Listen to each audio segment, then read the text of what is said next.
তওবার দৃশ্যটা দেখতে আল্লাহ বড্ড পছন্দ করে। বান্দা যখন ভুল বুঝতে পারে, মাথাটা নিচু করে চোখের পানি ছেড়ে বান্দা যখন কাঁদতে শুরু করে, এই দৃশ্যটা দেখলে আল্লাহ সহ্য করতে পারে।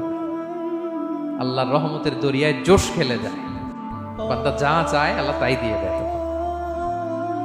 চোখের পানির এত বড় পাওয়া, এজন্য আমরা ভুল করে যেন অটল না থাকি, আল্লাহর কাছে যেন ক্ষমা চাই, আমরা যেন ফিরে আসি তার দরবারে।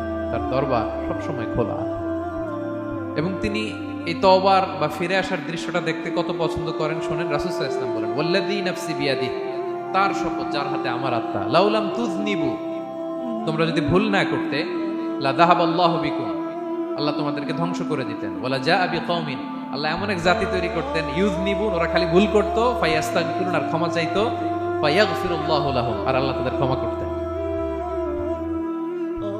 তোমরা যদি ভুল না করতে, এই বানি আদম, তোমরা যদি ভুল না করতে, তোমাদেরকে আল্লাহ তাআলা ধ্বংস করে এমন একটা গোষ্ঠী বানাইতেন যারা খালি ভুল করতো আর মাফ চাইতো, ভুল করতো আর মাফ চাইতো, আর আল্লাহ মাফ করে দিত।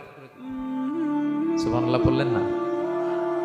গাফিরিদ যামবি ওয়া কাবিলিত তাওব, তিনি পাপ মোচন করার জন্যই তো তিনি আমার রব, তওবা কবুল করার জন্যই তো তিনি আল্লাহ সুবহানাহু ওয়া তাআলা, তিনি রব্বে কারীম, তার দয়ার কোনো শেষ নাই, তার মায়ার কোনো শেষ নাই।